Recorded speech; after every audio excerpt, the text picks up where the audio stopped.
আল্লাহর রাসূল সাল্লাল্লাহু আলাইহি ওয়াসাল্লাম হযরত আবু হুরায়রা রে আল্লাহর রাসূল গনিমতের মাল দিয়া বললেন, এই আবু হুরায়রা, গনিমতের মাল পাহারাদার, তুই ঘুমায় না কিন্তু, সাবধান, চোর ডাকাতে নেয় না যেন। সারা রাত হযরত আবু হুরায়রা গনিমতের মাল পাহারা দিছে। এই খিচুড়ি আছে আমার পরে, জানেন না এটা? হ্যাঁ, যেই মাহফিলে খিচুড়ি থাকে তারা ওয়াজ শোনে না, কিন্তু আপনারা ভালো। হযরত আবু হুরায়রাকে বলছে মাল পাহারা দিবা, রাতের বেলায় চোরে যেন মাল না নেয়। নবীজি দায়িত্ব দিয়া বসায়া দিয়া নবীজি চলে গেছে, সাহাবায়ে কেরাম চলে গেছে, আবু হুরায়রা গনিমতের মাল পাহারাদারি করতেছে। হযরত আবু হুরায়রা বলে মসজিদে চলে গেছেন। হযরত আবু হুরায়রা নিজেই রওয়ায়াত করে, এই হাদিস উনি নিজেই রওয়ায়াত করছেন। ফজরের সময় উনি মসজিদে গেছেন। এই এই এই আশ্চর্য খবর, আশ্চর্য খবর বলতেছি, আজব খবর হলো, উনি মসজিদে যাওয়ার পরে আল্লাহর রাসূল ওনাকে জিজ্ঞাসা করতেছে, রাত্রে যে আসছিল একজন, হ্যাঁ খবর কি? নবীজি কি আবু হুরায়রার কাছে ছিল? হ্যাঁ, জোরে বলেন ছিল। হযরত আবু হুরায়রার কাছে রাসূল নাই, কিন্তু রাসূলে আরবি বলতেছেন, আবু হুরায়রা, রাতের বেলায় যে তোমার মেহমান আইছিল তার খবর কি? হযরত আবু হুরায়রা তো আশ্চর্য হয়ে গেছে, হায় হায়,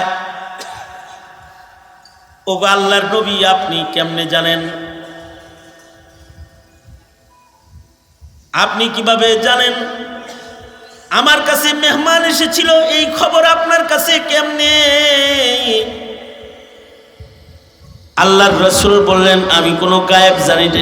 এবার বলেন তো, কেউ কি গায়েব জানে? জোরে বলেন, আওয়াজ করে বলেন। গায়েব জানেন একমাত্র কে? কোন পীর গায়েব জানে? ওলি গায়েব জানে? মোল্লা গায়েব জানে? কোন নবী গায়েব জানে? নবী নবী নবী নবী নবী আমাদের নবী তো কিছু কিছু জানে নাকি বলেন?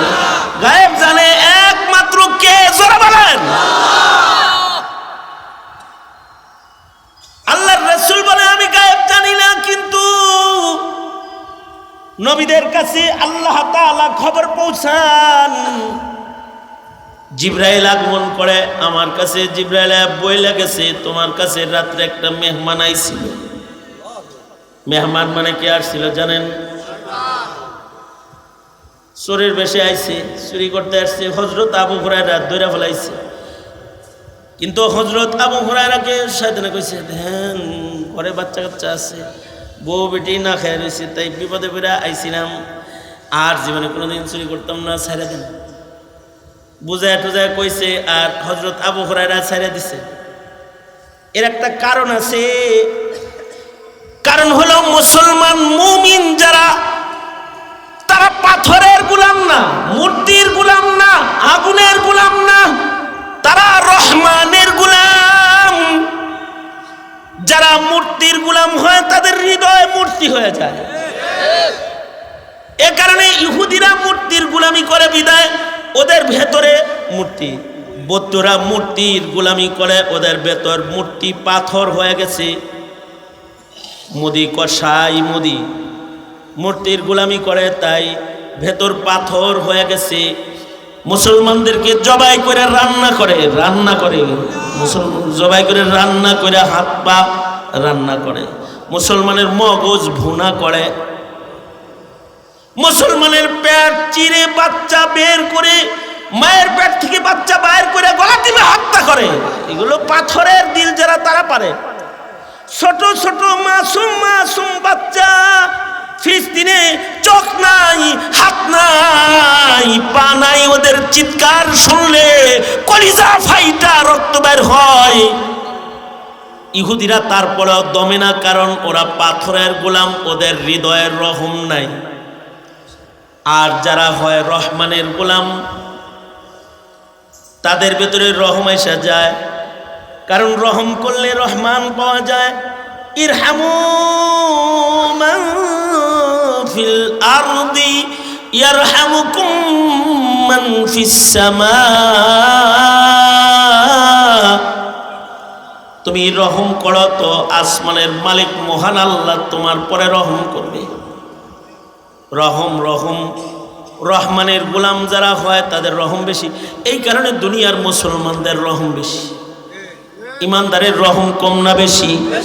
জোরে আওয়াজ করে বলেন, কম না বেশি? আমাদের নবীজির রহম কম না বেশি? সাহাবীর রহম কম না বেশি? আল্লাহর রাসূলকে একজন মারতে আইছে, হাদিসে আছে। আল্লাহর রাসূল সাল্লাল্লাহু আলাইহি ওয়াসাল্লাম কাফেরের মুখোমুখি হয়ে গেছেন। নবী আলাইহিস সালাতু ওয়াস সালামকে কাফের বলতেছে, তোমারে কে বাঁচাবে মুহাম্মদ? তোমাকে কে বাঁচাবে? বাঁচানেওয়ালা কে? জোরে আওয়াজ করে বলেন, আরো জোরে আওয়াজ করে বলেন। মরণ দেনেওয়ালা কে? নবীজি বলছেন, আমাকে বাঁচাইবে আমার আল্লাহ। আল্লাহ শব্দের ভেতরে পারমাণবিক শক্তি ছিল, অ্যাটমিক শক্তি ছিল। হাত থেকে তরবারি খুইলা পড়ে গেছে। নবীজি তরবারি হাতে নিয়েছে, হাতে নিয়ে কয়, মাইয়ামনিউকা মিন্নি, তোমারে কে বাঁচাইবে? কোনো কাফের যদি হইতো তাহলে মুসলমানকে ক্ষমা করতে পারতো না, কারণ কাফেরের হৃদয়ে আছে এগুলো মূর্তি, পাথর। মুহাম্মাদুর রাসূলুল্লাহ সাল্লাল্লাহু আলাইহি ওয়াসাল্লামে মারতে আইছে দুশমন রে। নবী কয়, যাও, আমি তোমারে মাফ করে দিলাম, ছাইরা দিলাম। ইচ্ছা করলে তোমার গর্দান ফেলে দিতে পারতাম, রহম করলাম। মারলাম না, রহম করলাম। নবীজির দয়া দেখে ইহুদি কালেমা পড়ে মুসলমান হয়ে গেছে। নবীর সাহাবীদেরও দয়া বেশি। হযরত আলীর সামনে একজন রাসূলকে গালি দিছে। হযরত আলী ইহুদির বুকের উপরে বসছে, ইহুদিরে মারবে। ইহুদি নিচ থেকে থুথু মারছে হযরত আলীর চেহারায়। হযরত আলী কয়, থুথু মারছ, এখন মারা যাব না, মাফ করে দিলাম। কারণ কি? হযরত আলী বুঝায় যে তোমার সাথে আমার দুশমনি আল্লাহর জন্য, কিন্তু এখন মারলে এটা নিজের জন্য হয়ে যাবে।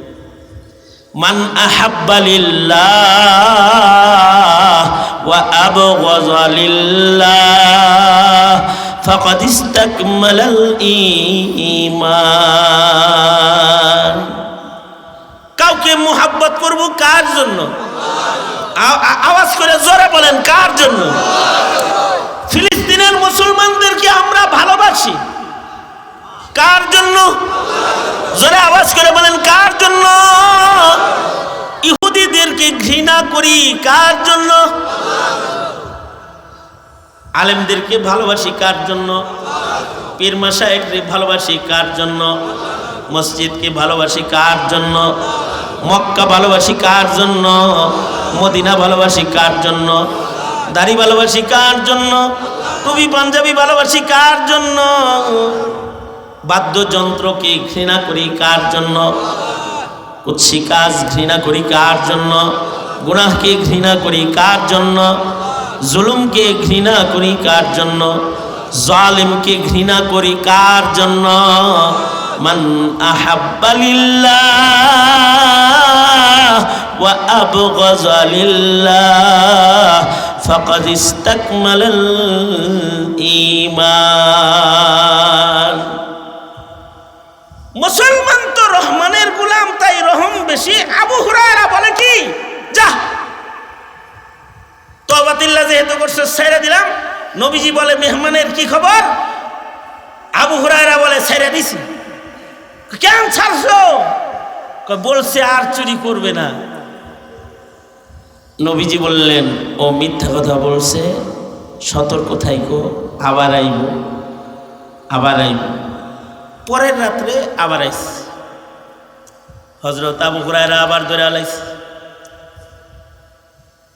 হযরত আবু হুরায়রা ধরে ফেললে পরে এবার আবার কাকুতি মিনতি মাপ চাইতেছে, আর জীবনে চুরি করতাম না, আর করবো না, দোহাই লাগে মেহেরবানি করে ছাইরা দেন, এই লাস্ট চান্সটা দিয়ে দেন। একবার করছি, দ্বিতীয়বার হয়ে গেছে গা, তিন আর হইব না, তিন আর হইব না, আর যদি আসি তাহলে শক্ত সাজা দিয়েন। অনেক কিছু বলার পরে হযরত আবু হুরায়রা তৃতীয় দিনও ছাইরা দিছে। ফজরের সময় মসজিদে গেছে, আল্লাহর রাসূল বলে, আবু হুরায়রা মেহমানের কি খবর? হযরত আবু হুরায়রা বলে, আবার কান্নাকাটি করলো খুব বেশি, মনে হয় অনেক মুসিবত আল্লাহর নবী লেগে ছাইরা দিছি। না না না, ও আবার আসবে। পরের রাত্রে আবার আইছে। এইবার কিন্তু হযরত আবু হুরায়রা খুব শক্ত, দুইবার ওয়াদা খেলাপ করে এটা 3 নাম্বার বার। ধরা তো ধরছে, তো ধরছে খুব টাইট করে ধরছে। এবার বলে, আবু হুরায়রা যদি আমাকে ছাড়ো তাইলে আমি তোমাকে একটা ইলম শিখাবো। কি ইলম শিখাইবা? চোর ডাকাত তোমার ক্ষতি জীবনে করতে পারবে না, এই ইলমটা শিখাই আসবো কিন্তু। আর হযরত আবু হুরায়রা হইলেন ইলমের আশিক। তার মানে হলো হযরত আবু হুরায়রা নবীর কাছ থেকে ইলম নেওয়ার জন্য না খায়া আসহাবে সুফফায় পড়ে থাকতেন, মৃগী রোগীর মতো হয়ে যাইতেন। মানুষ মনে করতো মৃগী রোগ হয়েছে। হযরত আবু হুরায়রা বলে, না খাইতে খাইতে আমার মুখ অচল হয়ে গেছে, কথা কইতে পারতাম। কেন? যদি আমি মসজিদ থেকে বের হয়ে যাই আর যদি রাসূল কোনো কিছু বইলা ফেলে, ওইটা যদি আমি না শুনতে পাই, তাইলে আমার ইলম কমে গেল। এই কারণে হযরত আবু হুরায়রা মুকাসসিরিন সাহাবা, যারা সবচেয়ে বেশি হাদিস বর্ণনাকারী, তাদের ভেতরে উনি শ্রেষ্ঠ। 1 নাম্বার, নিজে একাই প্রায় 5,500 হাদিস একাই রওয়ায়াত করছেন। হযরত আবু হুরায়রা একা 5,500 হাদিস একাই রওয়ায়াত করেছেন, প্রায় অল্প কিছু কম। 5,500 হাদিস রওয়ায়াত করা, তার মানে কি একটা হাদিস যদি কেউ অস্বীকার করে তাহলে সে বেঈমান হয়ে যায়। মুনকিরে হাদিস যারা, তারা বেঈমান।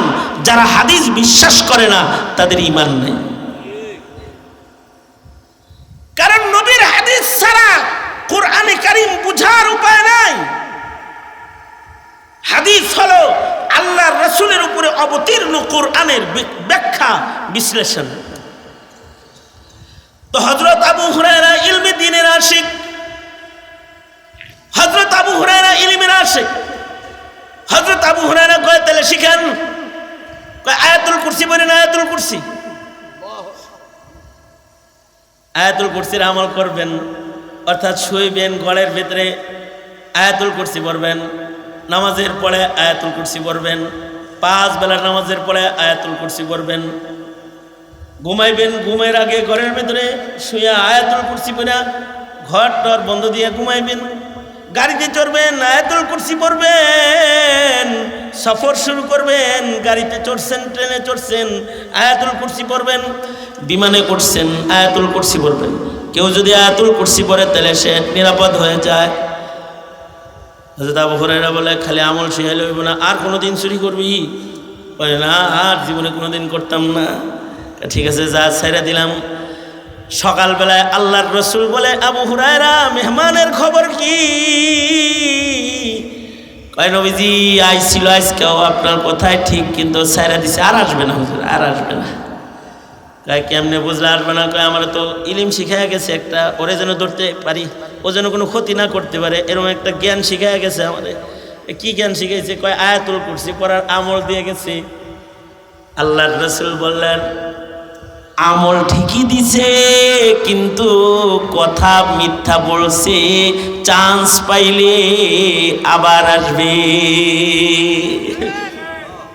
কারণ ও মানুষ না, ও শয়তান। তার মানে হলো মানুষের জীবনে শয়তান দুশমন, এই দুশমন থেকে সাবধান। যতক্ষণ না পর্যন্ত এই দুশমন থেকে কেউ সাবধান না হবে, ততক্ষণ পর্যন্ত তার জান্নাতের পথ নিরাপদ না। তার মানে বোঝা যায় মানুষ যদি শক্তিশালী হয় তাহলে শয়তান ধরতেও শয়তান ধরতেও পারে। শয়তান ধরতে কি লাগবে? রশি, কাশি, এইগুলা দিয়ে শয়তান ধরা যায়? শয়তান ধরতে ইলম লাগে। কি লাগে?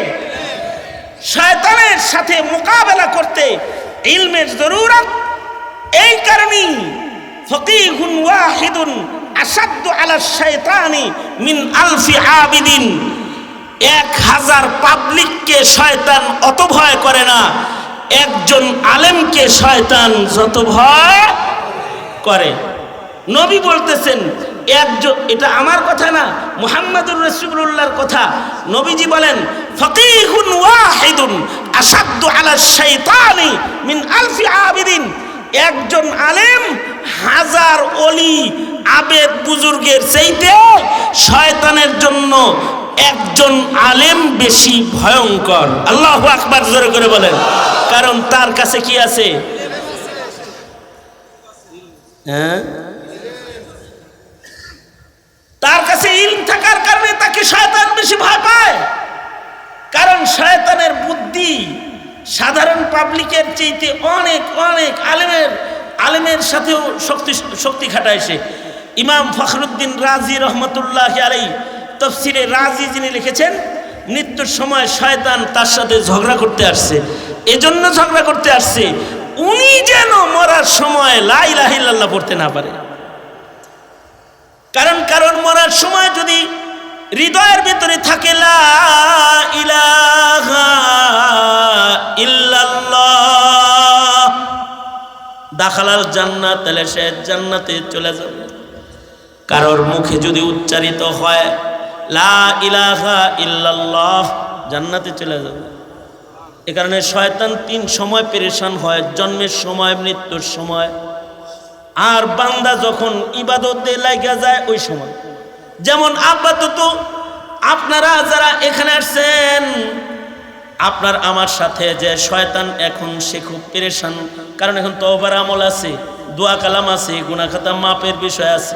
এখন বলবে কি, এই ওয়াজ মনে হয় লম্বা করে পরে আইসেন, জাগা যার একটা বিড়ি খায়া আয়, যা একটু ঘুরা আয়, এরকম অসুয়াশা এগুলো ডালতে থাকে।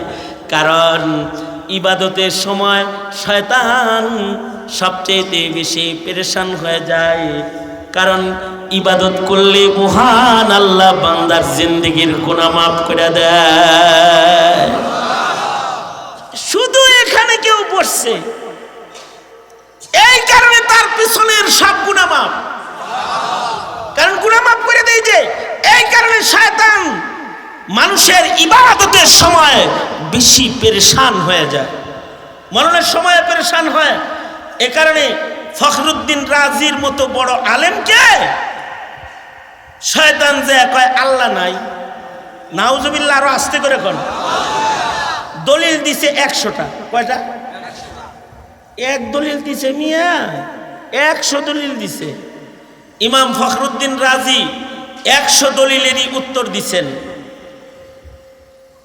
এই সময় ওনার শায়েখ, ওনার পীর, ওনার উস্তাদ ঘরের ভিতরে আসছে। আইসা দেখে যে চোখ নাক মুখ দেখে মনে হয় জীবনের শেষ মুহূর্ত চলতেছে, চোখগুলো সাদা হয়ে গেছে, এখন সাকারাত চলতেছে, আর হে শয়তানের লগে ঝগড়া করতেছে। তো ওনার শায়েখ এসে বলে, ফখরুদ্দিন কার লগে কি কথাবার্তা বলতেছ? কোন তর্ক করো না, বলে দাও বিনা দলিলে লা ইলাহা ইল্লাল্লাহ এটা বলো। উনি বলছে বিনা দলিলে লা ইলাহা ইল্লাল্লাহ। একদিক দিয়ে লা ইলাহা ইল্লাল্লাহ বলছে, রূহ কবজ হয়ে গেছে। আমি তো সাধারণ পাবলিক মিয়া। জুনায়েদ বাগদাদি রে শয়তান এসে বলে কি জানেন? জুনায়েদ বাগদাদি বড় মুহাদ্দিস, বড় ওলি, সাইয়্যিদুত তাইফা, সুলতানুল আউলিয়া, কত বড় ওলি জুনায়েদ বাগদাদি। ওনাকে এসে শয়তান বলে আল্লাহ আমারে মাফটা করে দিতে পারে না? তো জুনায়েদ বাগদাদি বলে, তুমি আদম রে সেজদাটা দিয়ে দিতে পারো না? কি হইছে? হ্যাঁ, আমি কিন্তু আমার পুরান জায়গায় যাইতেছি ঘুরে ফিরা। তুমি আল্লাহ আদম রে সেজদাটা দিয়ে দিতে পারো না, আল্লাহ তো তোমার মাফ করেও দিতে পারে। এই কথা বলতেই ইবলিস বলে কি জুনায়েদ বাগদাদি রে, ইবলিস বলে, জুনায়েদ আমি তো মনে করছিলাম তুমি একটা আলেম মানুষ, তুমি দিয়ে একটা আস্তে একটা জাহেল মূর্খ। কারে কইতেছে, কারে কইতেছে এই কথাটা? কে কয়? হ্যাঁ, শয়তান কয় তুমি তো আস্তে একটা মূর্খ হয়ে না, আমি তো মনে করছিলাম তোমার কিছু এলেম কালাম আছে, এখন দিয়ে তোমার বুঝ বুদ্ধি কিচ্ছু নাই। তো জুনায়েদ বাগদাদি আশ্চর্য হয়েছে, কিরে আমারে মূর্খ কইলো, আমার ভিতরে কি মূর্খতা আছে? এই নাই নিয়ে নোর বেরোলে যে হোমা বয়ে দিয়েছি চান্স পাই হোমা হোম।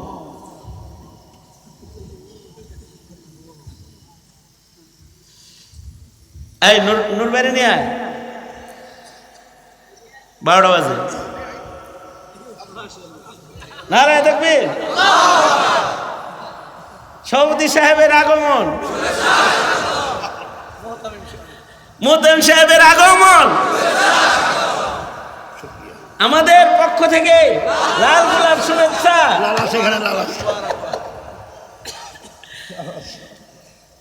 কি বলতেছিলাম? কি বলছে? কে বলছে? কারে বলছে? শয়তান জুনায়েদ বাগদাদিরে বলে, আমি তো মনে করছিলাম তোমার কিছু ইলম কালাম আছে জুনায়েদ, এখন দেখি তুমি আস্ত একটা মূর্খ। জুনায়েদ বাগদাদি বলে, আমি কি মূর্খামি করলাম এটা তো জানা দরকার। আমি কি মূর্খের মতো কাজ কি করছি আমি? শয়তান বলে, আল্লাহ ছাড়া আর কাউকে সেজদা দেওয়া যায় না, এটা তুমি জানো না? কি কথা কর না, কে কথা কর না, কি লেগে কথা কর না, তাই কর না। আল্লাহ ছাড়া আর কাউরে কি করা যায় না, এটা তুমি জানো না? তুমি তো একটা মূর্খ হয় না, তুমি আমারে বলো আদমের কবরে সেজদা দিতে, আদমরে সেজদা দিতে, আমি কাইরুল্লাহকে সেজদা দিয়ে বেঈমান হয়ে যাব নাকি? জুনায়েদ বাগদাদি রাহমাতুল্লাহ আলাইহি বলে, ফাইজলামি করতে আর জায়গা পাও না, না সেজদা বুঝি মাকসাদ, মাকসাদ তো হুকুম। দেখো না আরাফার মাঠে মাগরিবের ওয়াক্ত হওয়ার পরেও সেজদা দেওয়া যায় না। এমনি মাগরিবের আজান হইলে তো সেজদা, কিন্তু আরাফার মাঠে যদি মাগরিবের আজান দেয় তাহলে ওকুফ শেষ হয়, কিন্তু সেজদা দেওয়া যায় না। আল্লাহ যখন সেজদা দেওয়ার পারমিশন দেয় মুজদালিফায় গিয়ে, তারপরে সেজদা দিতে হয়। আল্লাহু আকবার জোরে করে বলেন। তার মানে আল্লাহর হুকুম মানা হলো আসল কাম। তুমি হুকুমটা মানতে পারলে না, সেজদাটা দিয়া আল্লাহ কয় উসজুদু, হুকুম করে, হুকুমটা মানলে লাইতা তুমি। শয়তান এবার বলে, জুনায়েদ তোর এলেম তোকে বাঁচাইয়া দিল। জুনায়েদ বাগদাদি বলে, তুমি তো আস্তা শয়তান, এলেম বাঁচাবে কেন? এলেম তো বাঁচানোর ক্ষমতা রাখে না, আমাকে বাঁচাইছে আমার আল্লাহ। জোরে আওয়াজ করে বলেন, বাঁচানে ওয়ালা কে? এই শোনেন, এইটা আমি আয়াত পড়ছি, এই আয়াত সংশ্লিষ্ট, এটা আজকের আলোচনার আমার লাস্ট অ্যান্ড ফিনিশিং বক্তব্য।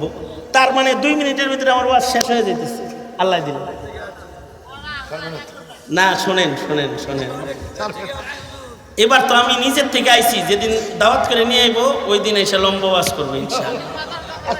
এইবার আমি নিজেই আসছি। শোনেন, এইটা লাস্ট কথা।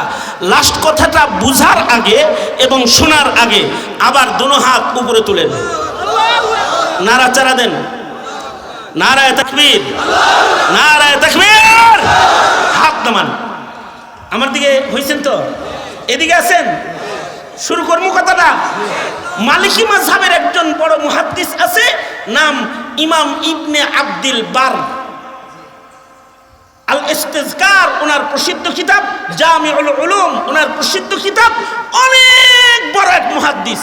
উনি ওনার কিতাবের ভেতরে লিখছেন, একদিন শয়তান এরকম ছোট শয়তান করে ব্রিফ করতেছে, আমি যেরকম আমনা করে ব্রিফ করতেছি, শয়তান একদিন ছোট শয়তানদের কি করতেছে?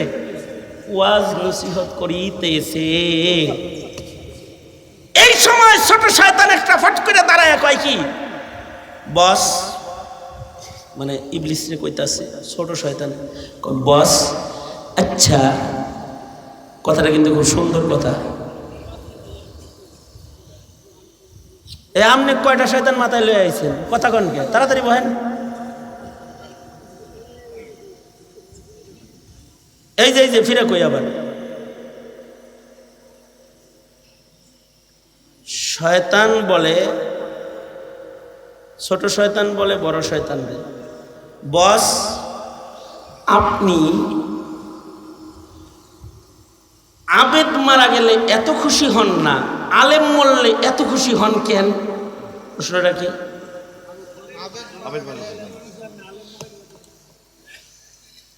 কিছু মানুষ আছে চিল্লা লাগাইছে, পীরের মুরিদ হইছে, বুজুর্গ মানুষ আল্লাহ আল্লাহদের সোহবতে গেছে, আওয়াবিন পড়ে, চাষ পড়ে, ইশরাক পড়ে, পাগড়ি মাথায় দিয়ে ঘুরে, তসবিহ সব সময় হাতে রাখে, সব সময় জিকির আল্লাহ আল্লাহ চলতেই আছে, খুব ইবাদত করে, মাগার উজবাঙ্গার কারণ কয়টা এটা জানে না। মনে করেন ইবাদত খুব করে, এই রকম বড় শক্ত আবেদ মারা গেলেও শয়তান এত খুশি হয় না। তলবে ইলম আলেম মারা গেলে যত খুশি শয়তান হয়। এই কারণেই কয় মৌতুল আলিমি মৌতুল আলম। কোন এলাকায় একজন নুরুর রহমান থাকা, একজন মৌলানা থাকা, একজন মুফতি সাহেব থাকা ওই এলাকার নাজাতের কারণ হলো ওই একজন চরমনায়ের হযরতের কারণে, একজন মামুনুল হকের কারণে, একজন বাবুনগরীর কারণে, একজন আহমদ শফির কারণে, একজন আজিজুল হক আর হাফিজির কারণে গোটা দেশের নাস্তিক শয়তানগুলো সোজা হয়ে যায়। কারণ ফকিহুন ওয়াহিদুন আশাদ্দু আলা শাইতানি মিন আলফি আবিদিন। এ কারণে যদি মৌলবী মারা যায় তাহলে মৌতুল আলিম মৌতুল আলম। এ কারণে মৌলবী মরলে নাস্তিক পাড়ায় মিষ্টি বিতরণ হয়, ঠিক না বা ঠিক যারা আওয়াজ করে দেন। কারণ এগুলো হলো মানুষ শয়তান। এ কি শয়তান? মানুষের ভিতরে যেগুলো শয়তান হয়ে যায় ওইগুলা সবচেয়ে জমের মতো ভয় পায় আলেমকে। এই কারণে ট্রেন শয়তান অস্ত্রধারীকে অত ভয় পায় না, তলবে ইলম তালিবে ইলমদেরকে যত ভয় পায়, তাদেরকে শুধু জঙ্গি অপবাদ দিয়ে জেলখানায় নিতে চায়। কারণ ওরা জানে ওরা খালি হাত হইলে কি হবে, ওরা আল্লাহ বলে ডাক দিয়ে আল্লাহর কাছ থেকে বদরের হাতিয়ার জমিনে নামায় ফেলবে, ভয় পায়। ছোট শয়তানে বড় শয়তানের কয় যে আপনি আবেদ মরলে এত খুশি হন না, আলেম মরলে এত খুশি হন কেন? এখন বসে বলতেছে, মানে আজাজিল কয় আচ্ছা এই জিনিসটা মুখে না বইলা যদি হাতে কলমে দেখাই ভালো হয় না? দিস বেটার, ভালো হয়। তাহলে তো 1 মিনিটে তোমার করে বুঝাই দিতে পারতেছি, চলো যাই। দুইজনের কাছে যাব, একজন অলির কাছে যাব, একজন আলেমের কাছে যাব। যাইয়া কি বক্তব্য দিছে বক্তব্যটা শোনার আগে 2টা পরিচয় শুনেন আধা মিনিটে। আপনাদের এলাকায় মুরগি কি ডিম পারে? ডিমগুলা কয় কেজি হয়? 5 কেজি মিনিমাম, তাই না? হ্যাঁ, কতটুকুন হয়? এতটুকুন। আমাদের এলাকায় ডিম একটু ছোট ছোটই, তার ভিতরে একেবারে জাত দেশি মুরগি যেগুলো আছে না, এটি ডিম আরো ছোট। গৃহস্থ খুব নারাজ থাকে দেশি মুরগির উপরে, যে পারস একটু ফার্মের মতো বড় করতে, আর ছোট ছোট পারসকে ওটা আরো ছোট হয়। ডিম আয়তনে বড় না ছোট? ছোট। 1 নম্বর কথা। 2 নম্বর কথা, ডিমের ভেতরে একটা কুসুমের রাজত্ব আছে। মাত্র 1টি কুসুম সেখানে বসবাস করে। কোন ডিমের ভিতরে যদি 2 কুসুম হয় তাহলে ডিমটা বড় হয়ে যায়, ঠিক না? 2 কুসুমের ডিম দেখছেন? আমি দেখছি। আপনি 3 কুসুম দেখছেন? আমার লোক একটু আসমিল, হ্যাঁ আচ্ছা যাই হোক, আমি 2 কুসুমের ডিম অনেকগুলো দেখছি। তো যাই হোক, 2টা কুসুম ঢুকলে ডিম কি ছোট থাকে না বড় হয়? হ্যাঁ। এবার 3 নাম্বার কথা, ডিমটা যে কুসুমটাকে আটকায় রাখে যে আবরণের ভেতরে, এই আবরণ ভাঙ্গার জন্য তো মিনিমাম একটা হাতুর লাগবে, মিনিমাম একটা হাতুড়ি দিয়ে বাড়ি দিতে হবে, তাই না?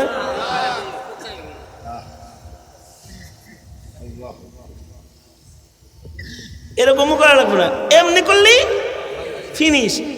2টা বাড়ি দিলে ফিনিশ, চামচ দিয়া ছোট্ট করে বসাইলে ফিনিশ।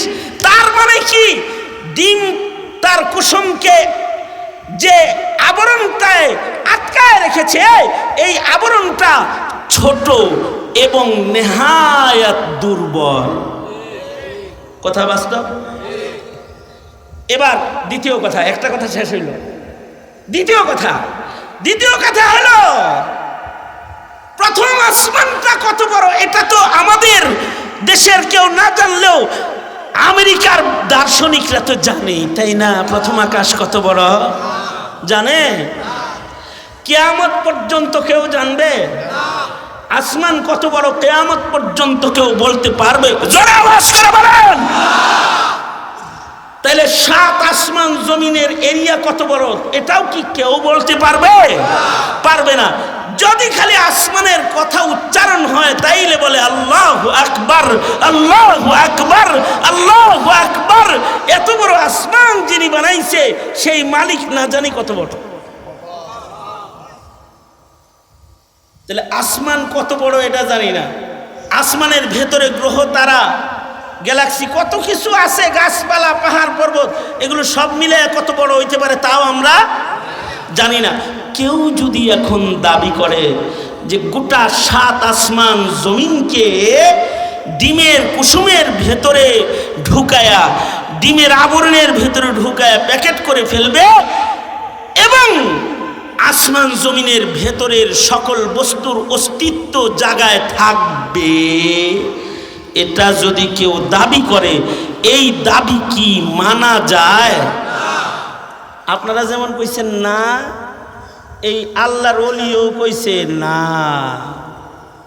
এই কথা বলার পরে ইবলিস বলে চলো যাই, ওর ইমানের 12টা বাজায় দিছি, ও কইছে না।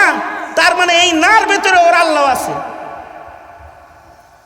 ওর ব্রেন ওর রব পর্যন্ত যায় নাই। ও বলতেছে 7 আসমান জমিনকে ডিমের আবরণের ভেতরে ঢুকানো যাবে না, কশ্চিনকালেও সম্ভব না।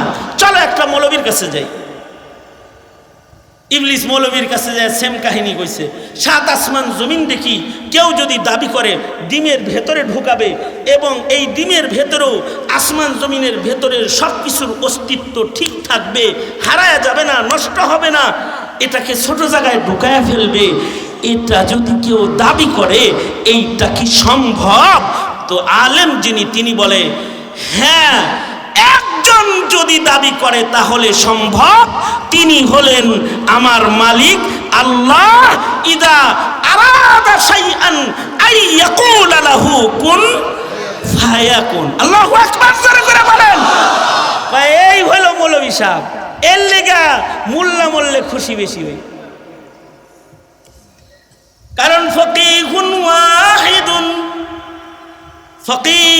ওয়াহিদুন আশাদ্দু আলা শাইতানি মিন আলফি আবিদিন। এবার বলুন তো, শয়তান কি কমছে? শয়তান মরে। জোরে আওয়াজ করে বলেন, শয়তানের জানাজা হয়েছে। শয়তানের জানাজা হবে ইসরাফিলের বাঁশির পরে। শয়তানের মওত নাই, তাকে আল্লাহ তাআলা কিয়ামত পর্যন্ত হায়াত দিছে, শয়তান কমে নাই। শয়তানরে আল্লাহ তাআলা অসুস্থতা দেয় নাই, শয়তান সবল শয়তান আমাদের পাশে যে আছে, আমাদের সন্তানের পাশে যে আছে, সবলেই শয়তানের সাথে আমার সন্তান মোকাবেলা করে তার ঈমানটা লইয়া যদি সে কবরে যাইতে চায় বাবা, তাহলে এই সন্তানের ইসলাম চিনা লাগবে। ইসলামের ভেতরে যদি সে প্রবেশ না করে শয়তান থেকে সে বাঁচতে পারবে না। এই কারণে আল্লাহ বলে ইয়া আইয়ুহাল্লাযীনা আমানু দুখুলু ফিস সিলমি কাফা ওয়ালা তাত্তাবিউ খুতুওয়াতিশ শাইতান ইন্নাহু লাকুম আদুউম মুবিন। আমার এত সময়ের আলোচনা বুঝে থাকলে বলুন তো এলাকায় মাদ্রাসা বা আলেম উলামার দরকার আছে না নাই? সুতরাং আলেম মাদ্রাসা তলবে ইলম উলামায়ে কেরামের সাথে নাকি দূরে? জোরে আওয়াজ করে বলেন, সাথে না দূরে? সুতরাং আলেম উলামা যেখানে আমরা আছি সেখানে মনে থাকবে তো ইনশাআল্লাহ। সাবধান থাকবো শয়তান থেকে, ইবলিস থেকে এবং মানুষ শয়তান থেকে ও নফস শয়তান থেকে ইনশাআল্লাহ। এই আজকে যে এই দুশ্মন বিষয়ক কিছু সতর্ক বাণী যা কিছু কানে দিয়েছি এর উপরে আল্লাহ তাআলা সতর্ক থেকে মওত পর্যন্ত নিরাপদ পথ চলার তৌফিক আল্লাহ তাআলা আমাদের সবাইকে দান করুক, এটাই কামনা। এখন বড় ভাই আপনাদের সকলকে নিয়ে দোয়া করবেন, দোয়া করে দিবেন। ভাইজানের দোয়ার মাধ্যমে মজলিস ইতি হয়ে যাবে।